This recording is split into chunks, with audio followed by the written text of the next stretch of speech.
안녕하십니까. 오늘 바이블 브런치를 통해 하나님 말씀 함께 나눌 서양섭 전도사입니다. 오늘 말씀은 출애굽기 14장 1절에서 14절까지 말씀이고요. 그 중에서 10절에서 14절까지 말씀만 함께 봉독하도록 하겠습니다.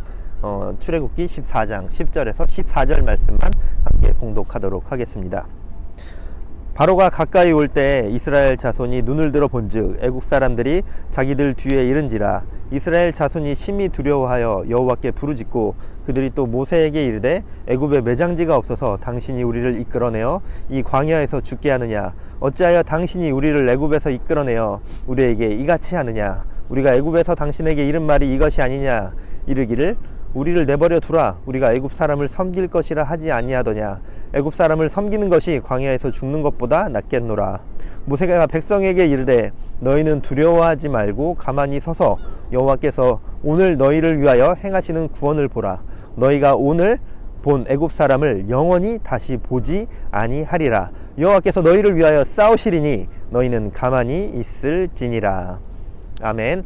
오늘 함께 볼 말씀은 읽은 본문 구절은 애굽에서 이제 10가지 재앙을 통해서 출애굽을 한 이후의 상황을 나타내고 있죠. 1절에서 3절은 하나님께서 이스라엘 백성에게 홍해 바닷가에 장막을 치라고 명령을 하십니다. 이스라엘 백성들이 홍해 그 앞 바닷가에 장막을 치고 있으면은 바로가 이렇게 생각을 할 거라는 거죠. 그렇게 잘난 척하고 이렇게 떵떵거리면서 나가더니 결국엔 너희들이 거기에 갇혀 있는 신세가 됐구나, 이렇게 착각을 하게 될 것이고, 그걸 바라보면서 바로가 또 그 많은 병거들, 이 애굽 안에 있는 많은 병거들을 가지고 이스라엘 백성들을 뒤쫓아 올 것이다 라고 이제 하나님께서 말씀을 하시는 부분이죠. 하지만 이제 그걸로 인해서 하나님께서 영광을 받으시고 나를 여호와인 줄 알게 하리라, 이렇게 말씀을 하십니다. 애굽 사람들이 이스라엘 백성들이 홍해 앞바다에 갇힌 줄 알고 쫓아오고, 그리고 나서 이제 그 후에 오늘 본문 이후에 나타나게 될 사건이겠죠. 그 이후에 애굽 군대들이 홍해 바다에 모두 다 멸하게 되죠.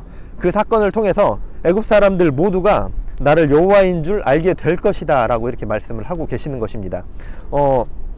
하나님께서 출애굽을 할 때 당연히 전지전능하신 하나님이시고 무엇이든 가능하신 하나님이시기 때문에 그냥 아무런 그런 10가지 재앙 같은 그런 사건 없이도 당연히 이스라엘 백성들을 출애굽하게 하실 수 있으셨겠지만, 하나님께서는 그 10가지 사건을 통해서 이스라엘에 존재하고 있는 그 우상들, 그런 잡신들 따위와 하나님은 비교할 수 없는 유일하신 하나님이시고 전지전능하신 하나님, 그리고 진짜 이스라엘의 하나님이심을 보여주기 위해 그런 10가지 사건을 나타내 주었던 것이죠.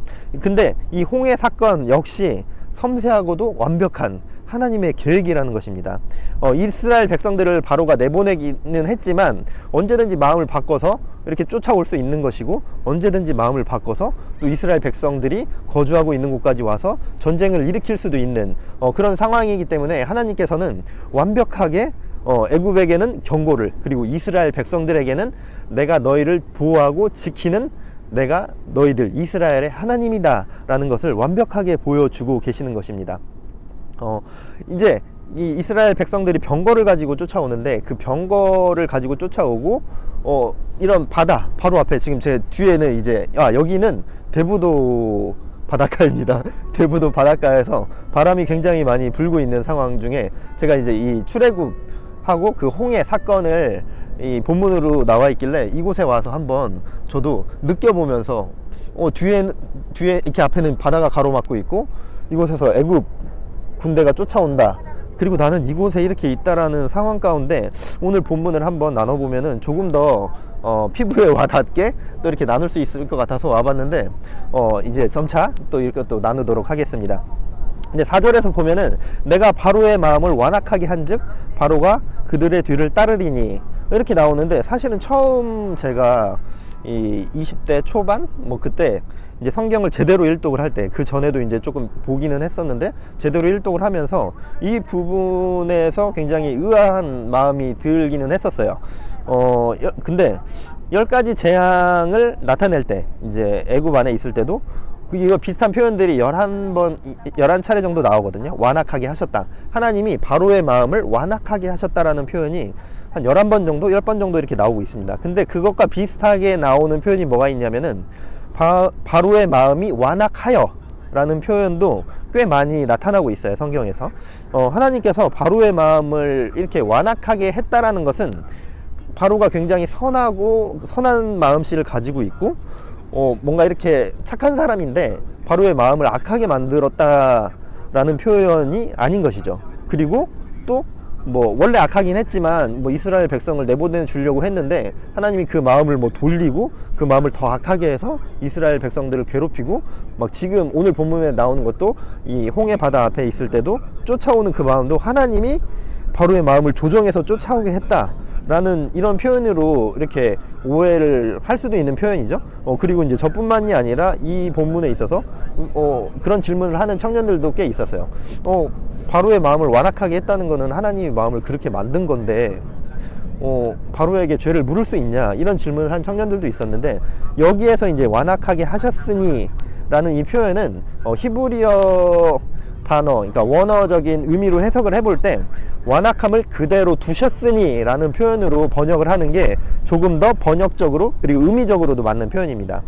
그러니까 이제 하나님께서 바로의 마음을 조정해서 이스라엘 백성들을 그 애굽에서 10가지 재앙을 통했을 때도 못 나가게 하고 한 거, 그리고 이제 지금 이 출애굽을 하고 있는 이 과정 중에 홍해로 쫓아오는 이 장면에서조차도 하나님이 그 마음을 조정해서 뭐 이렇게 쫓아오게 한 것이 아니라 원래 그런 완악한 마음을 가지고 있었던 자였고 그런 악한 자였는데 하나님께서 그 마음을 그냥 아시면서 내버려 두셨다라는 표현이 더 맞는 표현인 것이죠. 그래서 6절에서 이제 이것을 이어서 보면은 병거를 준비한다 라고 이렇게 나오고 있는데, 여기에서 이제 병거를 준비한다는 것은 전쟁을 준비한다라는 이제 표현으로 보시면 될 것 같습니다. 근데 그리고 이제 애굽의 병거들은 굉장히 이제 많이 발달되어 있는 병거들이었죠. 지금으로 치면은 탱크, 이제 굉장히 스펙이 좋은 그런 탱크와 전투기들을 가지고 이스라엘 백성들을 쫓아오는 거예요. 지금 이렇게 바다가 뒤에 가로막고 있고 탱크와 전투기를 가지고 막 이렇게 쫓아오고 있는 것이죠. 그런데 이스라엘 백성들은 굳이 지금으로 치자면은 뭐 K2 소총, 그리고 어떤 칼, 뭐 이런 것만 가지고 애굽이 쫓아오는 것을 이제 바다를 눈앞에 두고 있는 그런 상황에 있는 것이죠. 그리고 이제 하나님께서 이런 병거들, 그리고 이제 애굽이 쫓아오게 이제 너희들이 거기에 있으면 애굽 바로가 병거들을 가지고 쫓아올 것이다, 그것을 예상하시고 그렇게 두신 것은 추후에라도 그런 어떤 전차들, 병거들이 있으면은 군인들을 더 모아서 이스라엘을 언제든지 다시 쫓아올 수 있었기 때문에 그 병거들조차도 하나님께서는 완벽하게 바다에 매몰시켜 버림으로써 그 후에도 이스라엘 백성들을 애굽에서 쫓아오지 못하도록 계속해서 괴롭힐 수 없게끔 하나님의 완벽한 계획으로 이스라엘을 보호해 주시는 것입니다. 이제 두 가지 사실을 알 수 있는 것은 이스라엘 백성들에게는 또 하나님께서 메시지를 주시는 거죠. 내가 너희의 하나님이고 내가 너희를 보호하는, 내가 너희 이스라엘의 하나님이다 라는 것을 알려주시는 거고, 애굽에게도 하나님이 경고를 하시는 거죠. 나는 너희들이 섬기는 그런 잡신들, 그런 우상들과는 다르다라는 것을 이렇게 보여주고 계시는 것입니다. 하지만 이제 11절, 12절에 보면은 이스라엘 백성들의 원망이 나오고 있어요. 뭐 우리가 애굽에 있었으면은 차라리 여기에서 이렇게 죽진 않았을 텐데, 뒤에 바다가 가로막고 있고 여기에서 이렇게 쫓아오고 있는데 왜 이런 상황을 우리에게 만들었느냐, 우리가 얘기하지 않았냐, 우리가 차라리 그냥 애굽 사람들을 섬기겠다, 여기에서 그냥 섬기면서 살겠다, 우리가 애굽에서도 말하지 않았냐, 이제 결국은 여기까지 따라와서 그렇게 불평불만을 하고 있는 것이죠. 근데 제가 지금 이제 여기에서 이제 그 이스라엘 사람들이라고 제가 이제 혼자 시뮬레이션을 해봤을 때 이 사람들이 이렇게 말하는 것도 인간적인 마음에서는 사실은 좀 이해가 되는 편이 있는 것 같아요. 왜냐면 지금 이렇게 바다가 여기에 이렇게 있는데 사실은 어디 도망갈 데가 없잖아요. 그리고 여기에서 병거를 가지고 막 전차와 그 당시에는 엄청난 강한 무기들을 가지고 자기들이 대적할 수 없는 그런 무기들을 가지고 쫓아오고 있어요. 근데 바다가 이렇게 있고, 근데 이 바다가 바닷물이 없어질 거라는 생각을 할 수가 없잖아요, 인간적인 상식에서는. 그래서 이들이 그런 불만을 했다는 거에서는 그럴 수도 있겠다, 내가 만약에 그 상황에 있었어도 비슷한 불만을 했을까? 안 할 거라는 자신은 사실은 들진 않는 것 같아요. 물론 이제 바다를 안 와보신 분들은 없겠지만, 막상 이렇게 바다를 보면서 이 본문을 보고 또 준비한 설교를 이렇게 하고 있는데, 여기에 와서 보니까 바람도 더 세게 불고 바닷물을 이렇게 눈앞에서 이렇게 딱 바라봤을 때 더 자신은 없는 것 같아요. 근데 이제 모세가 여기에서 하는 반응은, 하나님께서 우리를 지켜주실 것이다, 너희는 가만히 있으라, 하나님께서 우리를 위하여 싸우실 것이다 라고 이야기를 하고 있습니다. 여기서 모세와 이스라엘 백성들의 차이는 딱 한 가지인 것 같아요. 이스라엘 백성들도 현상에만 집중을 한 것이죠. 하지만 모세는 현상을 집중한 것이 아니라 눈앞에 펼쳐져 있는 그 현실 상황만을 바라본 것이 아니라 하나님의 메시지에 집중을 한 것입니다. 하나님의 보호하심, 그리고 하나님이 지켜주심, 그리고 그 전에도 하나님께서 보여주셨던 그 역사들을 바라보면서 하나님을 신뢰하고 믿고 나아간 것이죠. 눈앞에 바다가 펼쳐진 현상으로 인해서 이스라엘 백성들은 모세를 원망하고 하나님을 원망했던 것이죠. 하지만 하나님의 메시지에 집중을 해야 합니다. 하나님의 보호하심, 하나님의 자녀 삼아주심, 하나님께서 많은 메시지들, 그리고 어떤 하나님께서 보여주신 그런 역사들이 있는데, 이스라엘 백성들은 그것을 바라본 것이 아니라 눈앞에 펼쳐져 있는 우리 자신들을 가로막고 있는 바다, 그리고 뒤에서 쫓아오고 있는 애국 군인들만을 바라보면서 원망을 하고 불평을 하고, 또 하나님께서 이전에 보여주셨던 그 많은 역사들을 다 잊어버린 것이죠. 하지만 하나님을 바라보면서 하나님의 보호하심, 하나님의 자녀 삼아 주심에 집중을 했다라고 한다면은, 앞에 바다가 가로막고 있을지라도 하나님께서 우리를 지켜주시고 보호해 주실 것이다라는 그런 두렵지만 하나님을 믿는, 하나님을 신뢰하는 마음이 있었을 것입니다. 우리 또한 내 삶의 현상들, 또 내 삶의 결과들이 아닌 하나님이 나에게 주시는 메시지를 바라봐야 할 것입니다. 하나님께서 나를 보호해 주심, 하나님이 나와 함께 해 주심에 집중해야 될 것입니다.